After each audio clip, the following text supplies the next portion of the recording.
This program is brought to you by Stanford University. Please visit us at stanford.edu.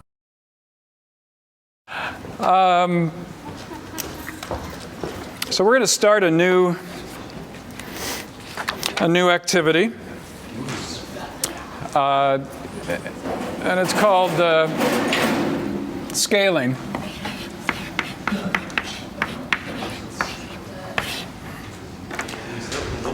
So that little movie clip, actually, I was going to show you another one as well. Ghidra, the three-headed monster. I don't know if you've ever seen this. One. It's a real classic, 1966 Japanese film. When a mysterious three-headed monster, Ghidra, threatens to destroy the world, the residents of Tokyo desperately seek the help of Rodan, Mothra, and Godzilla. Together, the three combine their superpowers and force the giant rampaging fiend to get off the earth. Well, you know, that's... But those movies, these monster movies as they are, attempt to communicate visually to the audience horrible things, like these giant things, these lizards, if you will, running down streets, knocking over buildings. And the point I wanted to make is when I show you this one that was made in 1966, they put a guy in a Godzilla outfit and then built little small villages, like the little Christmas villages your parents put up. And then he goes out and stomps around on them, and they take pictures of him. And it just doesn't look real because Godzilla looks more like running around like a mouse. It just doesn't seem right. Now, they get it a little bit better here in this movie I just showed you of whatever that thing was, Godzilla. That was Godzilla again. He keeps coming around, he or she, whatever it is, comes running around New York. There's a bit of an element of realism. If you watch any of the old movies where they have battles of old ships and they catch fire, and it doesn't look right, and it's because they've taken little tiny models and set them on fire, and the flames look all wrong, right? They're flickering away, and it just doesn't look right. And it's because these people, Spielberg and others like them, never took E20 and never understood what scaling is all about.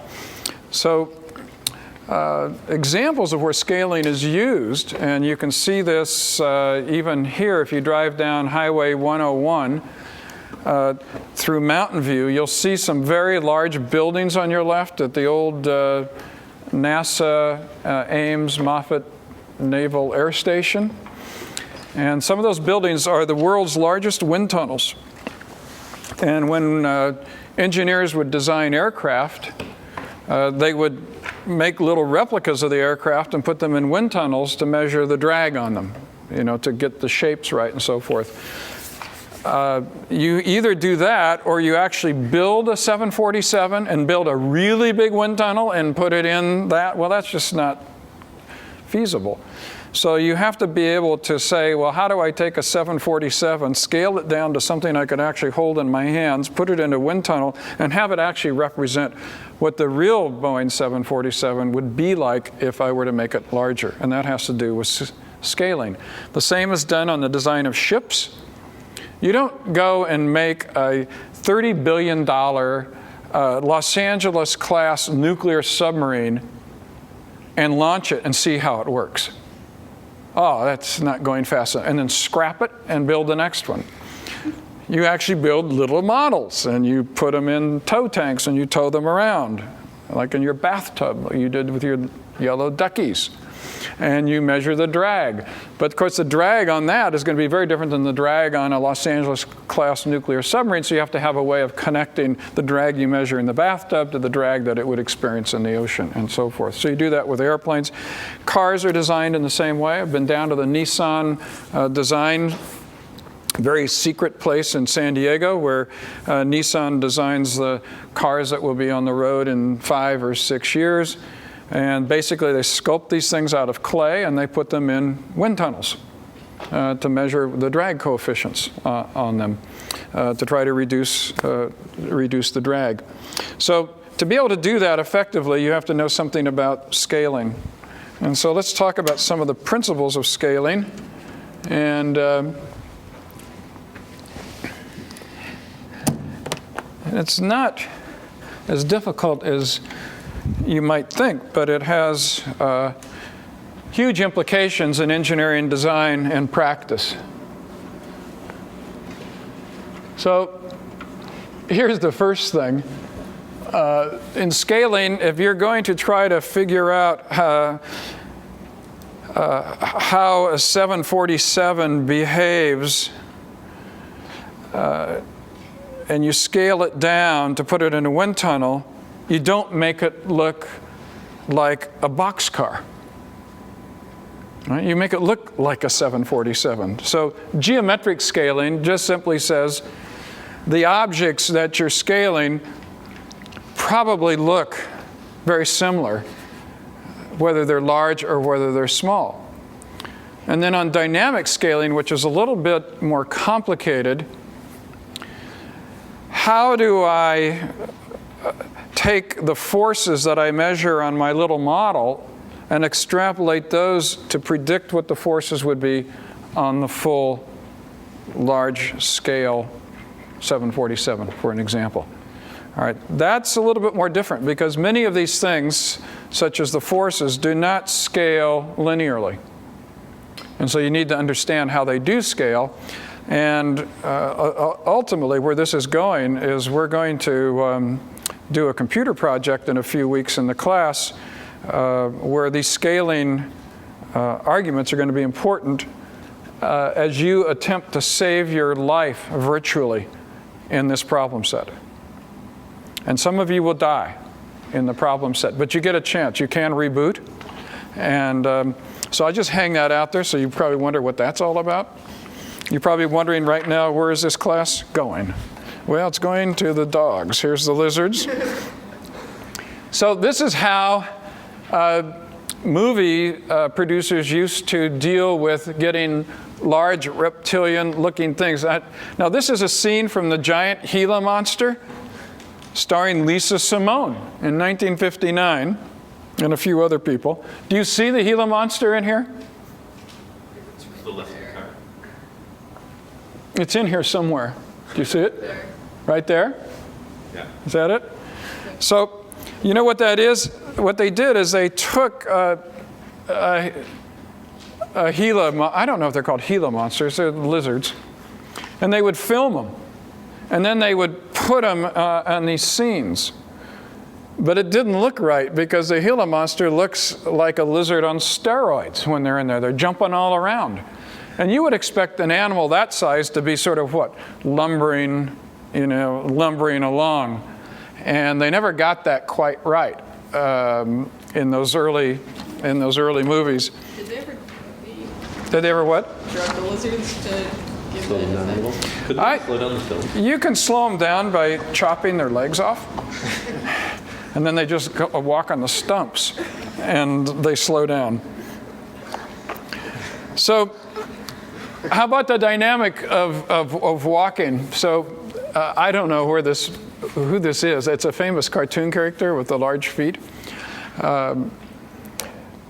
Part of what scaling, the way we go from small things to big things and back, is we don't really worry about dimensions, whether it's 1 foot versus 100 feet or 1 meter versus 1,000 meters.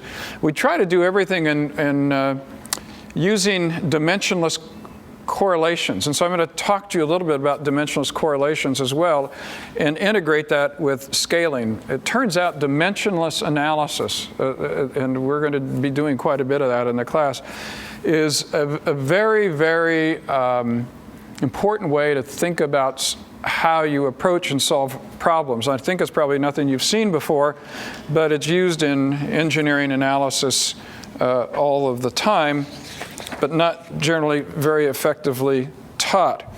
So let's see, we'll pose a question with this fellow here, and that is there some way to easily describe how we walk or run. And you're going to be doing something on your problem set, which is going to be, I think, really interesting, using what we talk about today. So you might ask yourself the following question. We're trying to figure out what's important in walking. So the first time when someone gives you a problem, you sort of have to sit and ask yourself, what are the variables that we're going to have to confront in solving this problem? So I'm asking you, what's important about walking? And one might be, well, how fast you walk, the velocity. Do you think how I walk and how fast I walk might have something to do with the length of your leg? Yeah. I mean, think of a corgi. Have you seen a corgi? It's these dogs have been genetically bred to have stumps for legs, and their stomachs are always all scraped because they drag. And you might think, well, gee, how about gravity? You know, I have to work against gravity, right? That might have something to do. You've seen that if you're on the moon and you see all those the pictures of Neil Armstrong on the moon. You know, maybe you saw them in history class or something. You can actually sort of leap. So that gravity has something to do with it. You might think your mass has something to do with it. And the stride length. Now, the stride length is defined in the following way. It's the distance, so my left foot's hitting the ground, and it's the distance between that where it hit and where it hits again.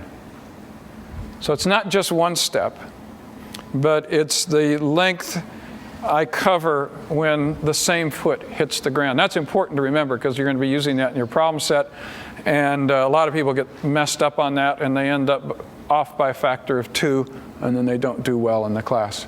So remember what the stride length is.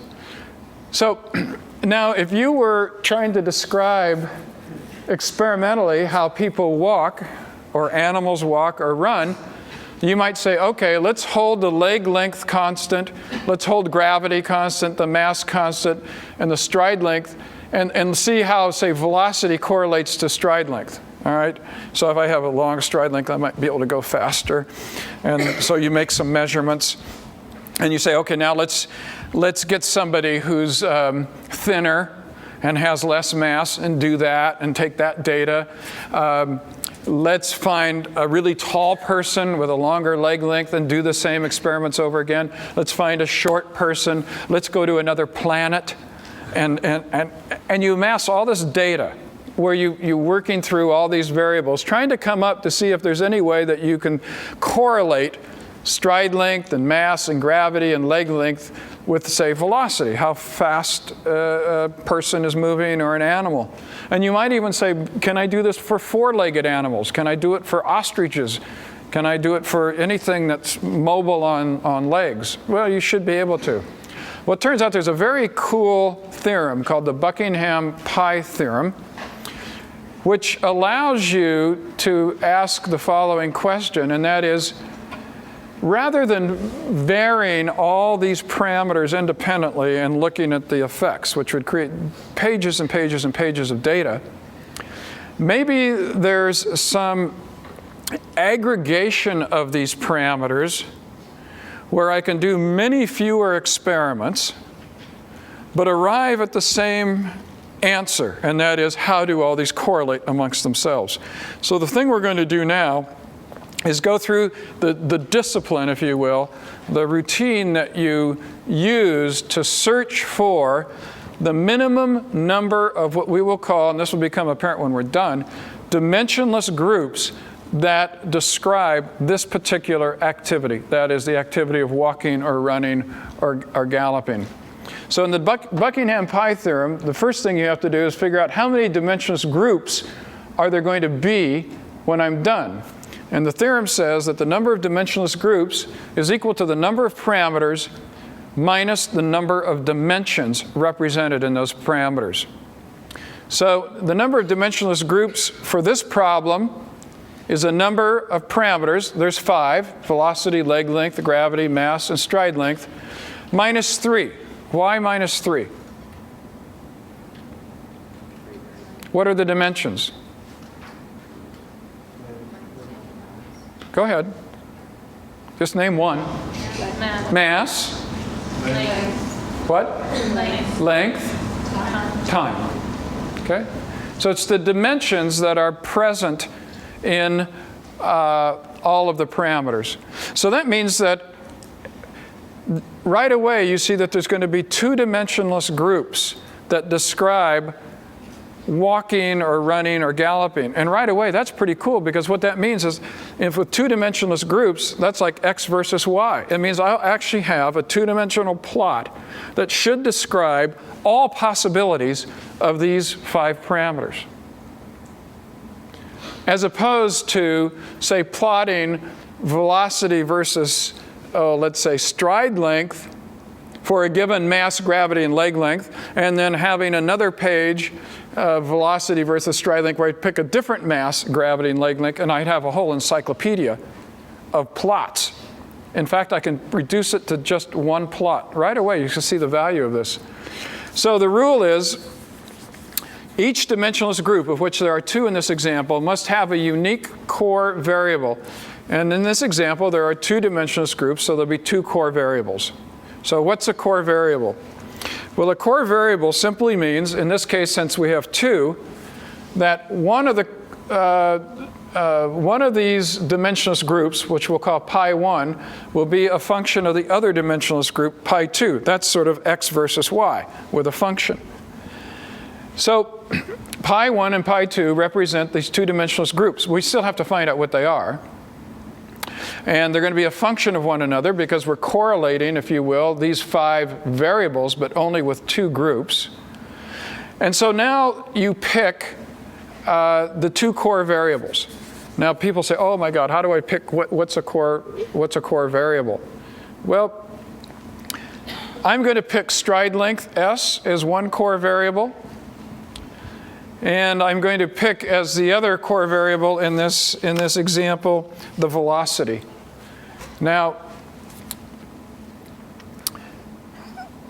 formally what you do is you say, well, this first dimensionless group, which I'll call pi1, is going to be the core variable, which is stride length, times the 3 variables that are not core variables. So I'm going to pick stride length and velocity. So this is stride length. So L, G, and M are the other 3 parameters that I'm not picking as core variables. And I'm going to raise each of those to a power, B, C, and D.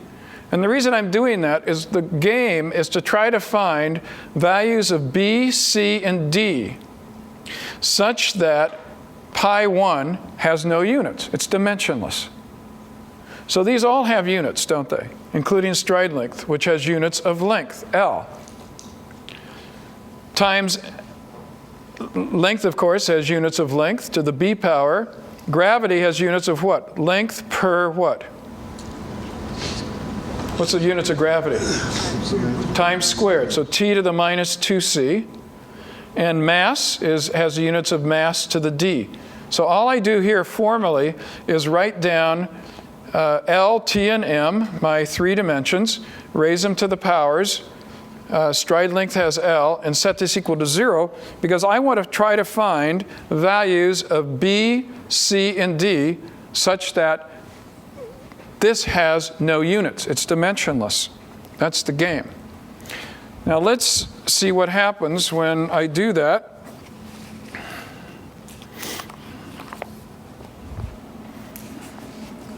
Down here at the bottom. So if this is true, then for the length units, the length is 1. That's the exponent 1 to L, plus B, which is the exponent to L to the B, plus C. Those have to be equal to 0, because if they are equal to 0, that means I've canceled out the length units. And for the time units, it's minus 2C equal to 0. And what is it for D? 0. D equals 0. So right away I can tell that D is 0. What is C? C is 0, and what's B? -1. minus 1. And therefore, my first dimensionless variable is nothing more than S over L. Do you see that? Because D was 0 and C was 0. And does that have dimensions? Does pi 1 have dimensions? No. No. Because it's the stride length divided by the leg length. And that's dimensionless. You might say, well, gee, I probably could have figured that out. Well, I can give you some problems where you can't figure it out this easily. Believe me. But this just shows you how to go through it. Now, we have another core variable. The other core variable is velocity. Because remember, L, G, and M were the parameters that we were using in each dimensionless variable. So you do the same thing. So velocity is units of length per time times L to the B times the units of gravity, which is L to the C, T to the minus 2C, and mass to the D. And again, for the length units, 1 plus B plus C. For the time units, 0 equals minus 1 minus 2C. And for the mass units, D equal to 0. 3 equations and 3 unknowns. You solve them.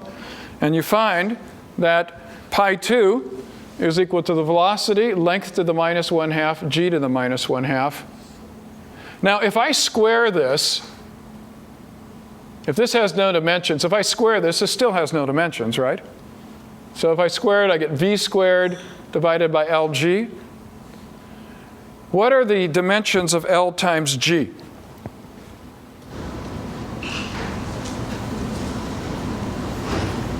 What's the dimensions of L times G? V's, the dimension of what? I think you said it, I just didn't. It's length times length divided by time squared, right? It has the units of velocity. And so it's velocity squared. And you see, I have velocity squared divided by LG, so that is what? It's dimensionless. So do you see how you've now uncovered these two dimensionless groups, which says that S over L, pi 1, must be some function of V squared divided by LG. Well, that's pretty interesting. Well, if that's true, then what that says is I should be able to go out and make a plot of stride length divided by leg length on the ordinate, plotted against V squared over GL, and look at that, whether it's a human, an ostrich, an elephant, a rhinoceros, a camel, a sheep, or a dog, it all falls on one line. Essentially, one line. That's a log-log plot. I've been able to correlate the manner in which all these species walk, trot, and gallop on one line. Now, why is that important? Well, if I had just taken data for a dog, I would have gotten this line. And I could use the data for the dog to predict what a rhinoceros would do. How would I do that? I just go measure the stride length and the leg length of a rhinoceros. That would give me a point on the ordinate. I'd come over to my curve. I'd come down here. And I'd get V squared divided by GL is equal to this number here. I'd know what the leg length was. I could solve for V. So I could figure out how fast that animal would be moving for that particular stride length. So do you think I move faster if my stride length gets longer? Well, when I'm running, my stride length is really long as opposed to when I'm walking. So I move, as I walk faster and faster, I move up the ordinate. So I move further out on the curve, and my velocity here goes up, doesn't it? Just as you would expect.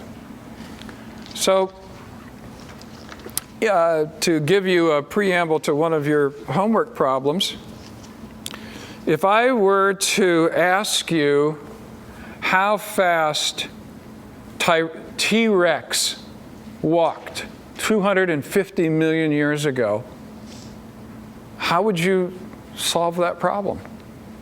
What would you do? Okay, a fossil, what would I do with the fossil? Measure the leg length. So I'd get L. And I know that G was probably pretty close to what it is today, 250 million years ago. And what else do I need to figure out how fast T-Rex was walking? The stride length. Where would I get the stride length? Imprints from the ground. Imprints on the ground. You know, people have found baked, or fossilized prints in rock, what is now rock, from dinosaurs that were walking 250 million years ago. So you go out there with a tape measure of some T-Rex prints, and you measure the stride length. And you've measured the leg length. So you have S over L, you have the ordinate. You come over to here and come down, and you know the leg length, and you know G, so you can back solve for how fast that animal was moving. And this is where Spielberg got it wrong for the velociraptors. Those things that looked like, mice on inverse Prozac. They were jumping around like that. Turns out they didn't quite jump around quite that fast. But he didn't take E20, and he didn't have this plot. Now, isn't it pretty cool? I asked a really simple question. How do we walk? What parameters control walking? What parameter dropped out that doesn't even appear? Mass. You see, we guessed wrong. So what happens when you guess wrong is those things will go away, which is really pretty cool. You do have to guess right, though, even though you can add some things in that don't work. If I had left the leg length out, I'd probably be in a little bit of trouble and wouldn't have been able to get very far. But you look at what the physics is, and you sort of ask the questions what you think it depends on. You write those all down. You go through the Buckingham PI Theorem. It will give you a set of dimensionless parameters, and then you can reduce the data set enormously, as you can see here. I would have only had to, if all I had was ostriches around, I could have measured it for ostriches. And of course, one of the things you'll be doing on your problem set is checking this thing out for yourself. So we're going to see if you fit on this plot. Now, if you don't, I think there's genetic explanations for why some of you may not. But for the most part, you should fit on this plot. So what's really cool about this is that, number one, we've reduced the data set to something just an XY plot. And number two, we've been able to do this on one species and predict all other species, including things that haven't lived for 250 million years. Now, that's what makes this such, I think, a cool thing. And you probably wouldn't have believed that you could do this had it not been for this particular example. So let's just talk a little bit about scale up. Let me ask you the following question. What would happen? Let's say I'm making a movie called The Attack of the Fiendish Mice. We can think of a better word. The Attack of the Rogue, Drugged Out, LSD Sucking Mouse. Help me with some other titles, And we want to and you're the movie person, and so what you do is you say, okay, we're going to scale the mouse up. So you take and you scale the mouse up by a factor of 1,000. All right, you make it 1,000 times longer and 1,000 times wider, and its little legs 1,000 times bigger in diameter and 1,000 times longer. All right, and you build this model, and then you like the sandwalkers in Star Wars, and you photograph this with this mouse crushing people in houses in the Empire State Building and so on. Why wouldn't that work? What's wrong with that scale up, where I just took and multiplied the mouse dimensions by all of them by 1,000? Well, all right, the volume AKA the mass of this thing. If I multiply it by 1,000, how much does the mass go up by a factor of? So that's a factor. That's a scale factor of 10 to the 3. But what does the mass go up by a factor of what? 9. 10 to the 9th. Why? Because the volume scales as L cubed. All right. So what? This thing weighs 1 billion times more. What's the problem with that? A lot of inertia. Yeah, I think it's moving. That's true. A lot of inertia. That's if it could get moving. Oh, what's going to happen when it takes the first step? It what? It crushes that leg, and then this one goes forward, and it crushes while that one's crushed, and this thing is now this 10 to the 9th times thing rolling around on these 4 crushed appendages. Now, what went wrong? Why did they get crushed? I mean, the little mouse running around doesn't crush his legs. Bone compression. Think of the compressive forces that has to be withstood as you make this animal larger and larger. How does the bone compressive strength grow? We know the mass grows as L cubed, but the bone compressive strength is where? In your leg. It's an area. It's an area, and it's growing as what? L squared. So now tell me why it is a mouse has little tiny legs, and an elephant, relative to how it looks, has these big fat legs. The elephant's heavier, and it had the scale. So evolution figured out that you don't have an elephant that has little spindly legs, because it would just be sitting there rolling around on its body with these little things all broken. And so likewise, it's not feasible that you could take the mouse, scale it up 1,000-fold, and have little tiny legs, because it just wouldn't work. Yeah, it has carbon fiber bones. It's what? It has carbon fiber bones. It'll work just fine. It'll work just fine? Listen to this. Well, that's what it looks like. See that? Those big fat legs on that. What is that? That's Triceratops. We wanted to name the car Triceratops. So you have to really be careful when you scale things up. Not everything will scale linearly and make sense from the standpoint of dynamics or performance or function. And so evolution figured this out, because I suppose there were elephants born with little tiny legs, and it was survival of the fittest. If you can't move, all you can do is roll around now, then the guy who has the big legs can come and stomp on you, and then you eventually are erased from the gene pool. And this is what you end up looking like. So you got it. The bone strength is what gives you the compressive support. It goes as L squared. So now, let me ask you this. How would you scale the leg diameter as you scale the animal? Can you think of what the scaling rule would be? We know that you just can't make the leg linearly. If I have a scale factor of, say, 1,000, you just don't make the leg 1,000 times bigger in diameter, right? Yeah, what is it? 3 halves. L to 3 halves. You see, so it's actually, if you think about it, as the animal gets bigger, the legs are growing at a faster rate to achieve the fact that you're stuck with L squared, and so you need to have a bigger area in proportion to the mass, which is growing as L cubed, to keep up with it. And you can actually show that that's the case for these kinds of animals.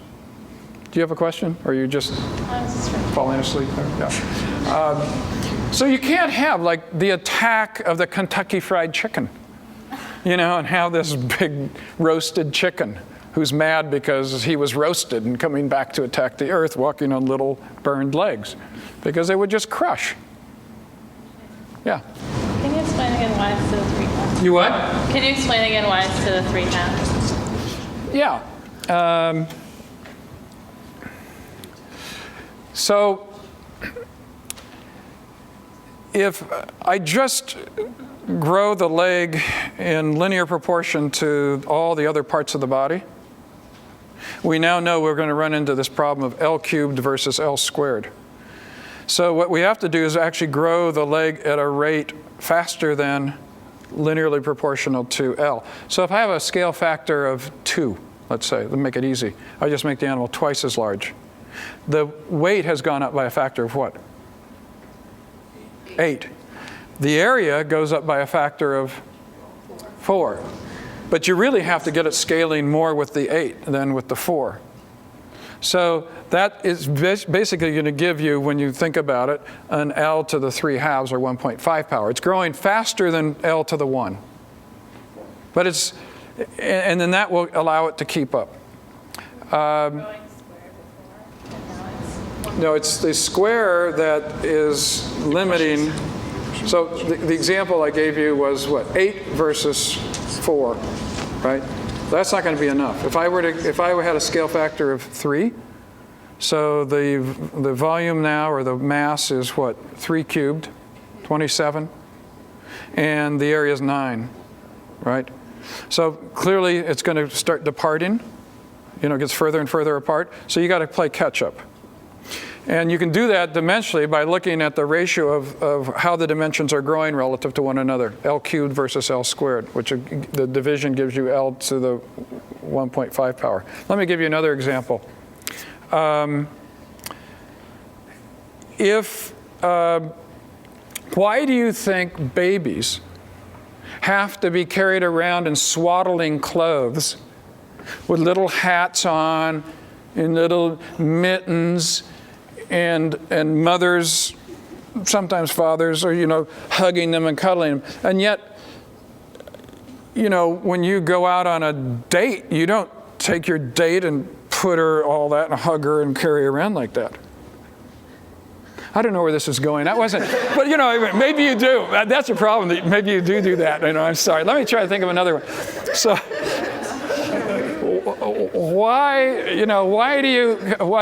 what's going on? What are you trying to do with the baby? I was going to guess they have more surface area than mass, so you want to cover up as much surface area as possible. Insulation. Right. Less heat.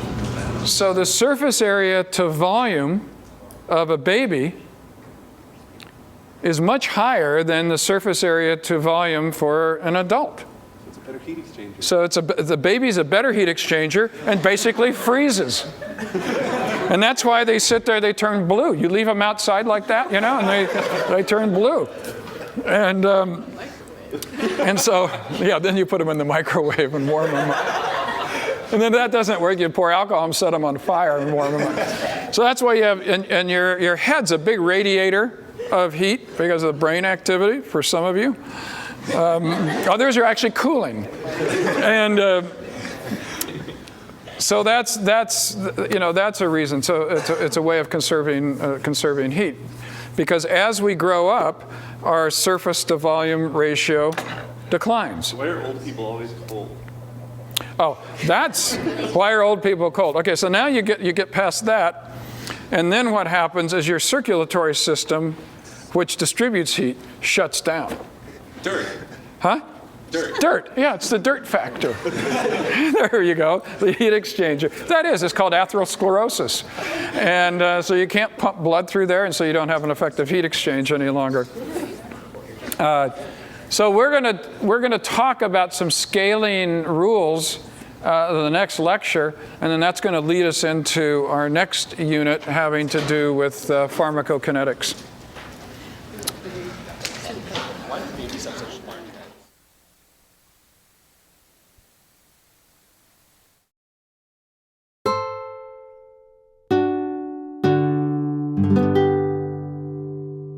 The preceding program is copyrighted by Stanford University. Please visit us at stanford.edu.